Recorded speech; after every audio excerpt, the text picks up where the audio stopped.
여러분, 지금 대한민국의 부동산 시장은 케아스, 혼란 그 자체입니다. 어떻게 극복할 수 있는 방법이 없어요. 지금 전세가 뭐 대란 정도가 아니라 전세 파동이라고 해도 지금 과언이 아니거든요. 엄청나게 지금 올라가고 있으니까 말입니다. 현재는요, 이 전세 대란이 월세 대란으로 확대됐다, 이렇게 지금 시장은 이미 평가하고 있습니다. 월세 대란으로 확대됐다.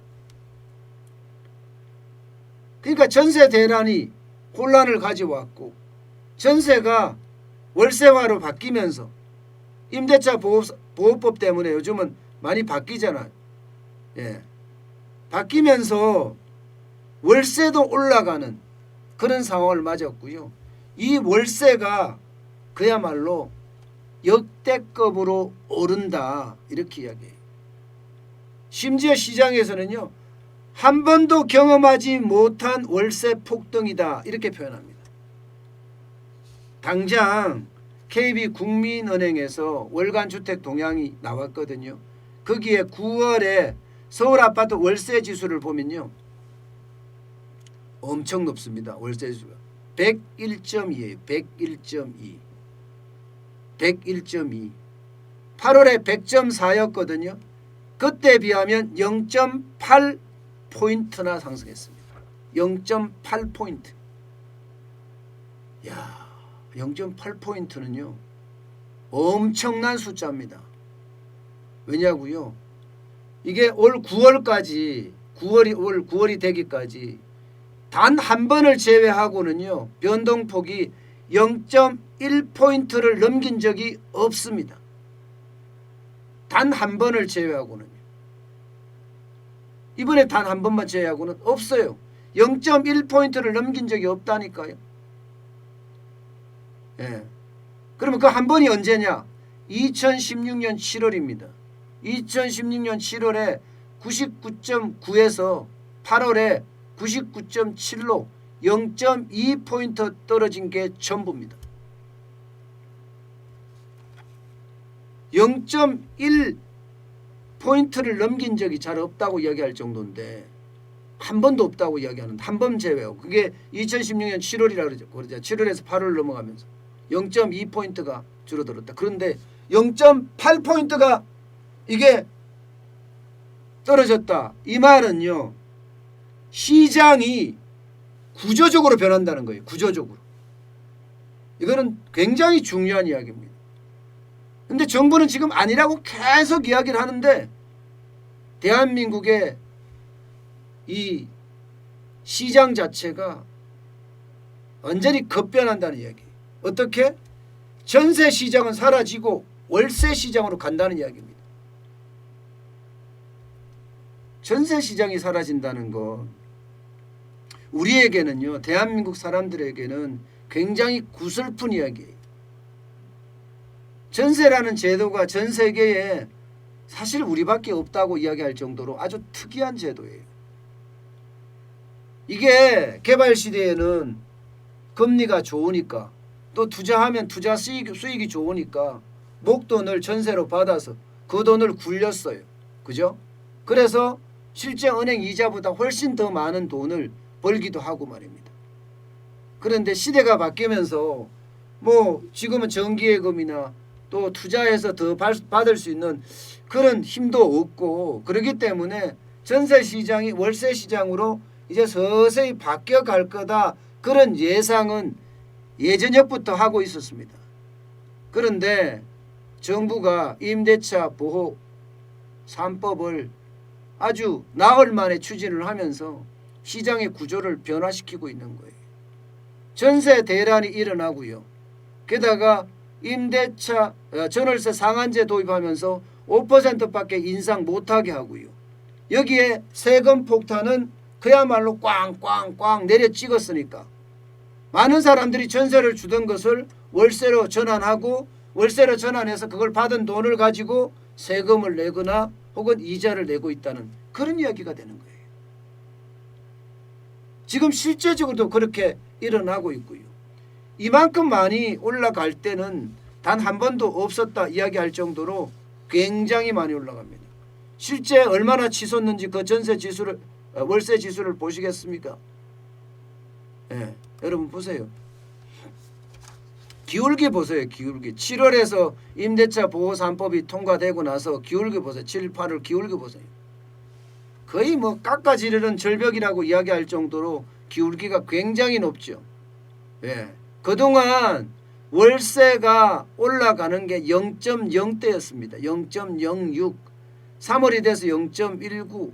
예, 이게 계속 저게 올라가니까 예, 아파트 가격이 올라가니까 그에 따라 조금씩 올라간 건데 7월에는 임대차 보호 3법이 되고 나서부터는 9월까지 완전히 예, 급전직하라고 이야기하는 가장 높이 올라가고 있습니다. 가장 높이. 이 KB부동산에서 예, 아파트 월세 지수는요.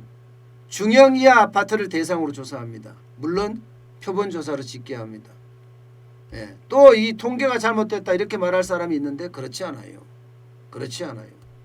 지금 여러분 월세 시장 자체가 지금 엄청난 충격을 받고 있다는 거예요. 요즘요 여러분 우리나라는 기본적으로 전세를 먼저 정하고 그죠? 전세가 얼마다 이렇게 정하고 그 다음에 월세를 정하거든요.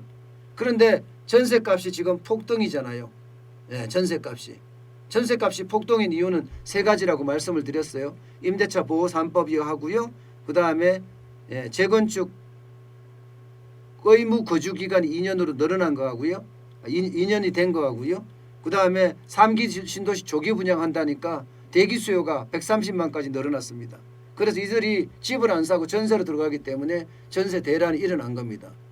예, 전세 대란이. 이 전세 대란이 일어나고 나서부터는 예, 이게 정상 가격이라는 게 없어졌어요. 정상 가격. 정상 가격이 없어졌다는 이야기는 시장의 논리가 작동하지 않는다는 이야기입니다. 시장의 논리라는 것은 수요와 공급이라는 거 뭐 충분히 아시잖아요. 수요가 많으면 당연히 가격이 비싸지는데 이게 수요가 너무 많아지고 공급은 그만큼 줄어들고 있어요. 공급은. 이 말은요. 점점 가면 갈수록 시장의 극단적인 실패가 올 수도 있다는 거예요. 시장의 극단적인 실패가.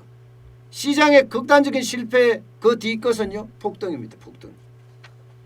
그래서 전세나 월세 정상 가격이 지금 허락치 않는다. 이렇게까지 이야기할 정도로 굉장히 어려워지는 그런 형국으로 가고 있습니다.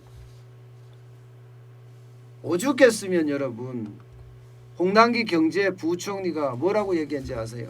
홍남기 경제부총리가 과거 10년 전세 대책을 다 검토해봤지만 뾰족한 단기 대책이 없다. 이렇게 예, 종합감사에서 이야기했습니다. 기획재정위원회 종합감사에서. 저는 이런 말 자체가 참 무책임하다고 생각해요. 진짜 무책임하다. 뾰족한 단기 대책이 별로 없다. 이 말은요. 앞으로 전세 더 올라간다는 이야기고 월세는 더더욱 많이 올라간다는 이야기예요. 더더욱 많이. 월세 가격이 이렇게까지 올라가잖아요. 여러분. 예. 이게 강남이 월세 가격이 많이 올라간다고 사람들이 생각하는 경우가 많습니다. 그렇지 않아요. 실제 통계에서 보면요. KB부동산에서는 예, 강북이 더 많이 올라갑니다. 강북은 0.88이잖아요. 강남은 0.68이고 전체 서울 평균은 0.78인데. 그러니까 자꾸 이제 부자들 동네가 전세가 많이 올라가서 부동산 시장을 왜곡시킨다. 이렇게 만들고 싶어 하는 모양인데 그렇지 않다는 걸 보여주고 있죠. 그렇지 않다는 것을. 그러니까 시장은요. 지금 엄청난 지금 변혁기에 있습니다. 모르겠어요. 또 표준 임대료제 도입해서 이제는 임대료조차도 정부가 정해준다. 뭐 이렇게 나오지 않을까 싶은데 만약에 표준 임대료 도입하면요. 시장은 아마 폭발할 가능성도 있어요. 더 어려워지고 더 힘들어질 거예요. 혼란은 더 가중되고. 지금 어떤 정책도 지금 부동산에서는 먹히지 않는다. 이게 정답입니다. 부동산에서는 먹히지 않는다.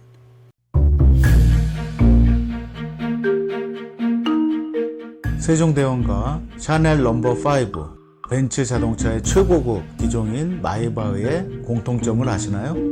바로 침향입니다. 침향이란 동남아시아에서 자생하는 침향나무가 상처를 입었을 때 스스로를 보호하기 위해서 분비시키는 침향나무의 진액입니다. 진침향은 태국산 침향과 러시아산 녹용, 그리고 국산 홍삼, 백봉령, 또 산수유, 당귀, 숙지향, 꿀로 이루어진 침향환으로 만성 피로나 또 스트레스, 기력이 저하된 직장인분들, 또 수험생들, 연세 드신 어르신분들이 드시면 좋은 환입니다. 진침향 여러분들께 자신있게 권해드립니다.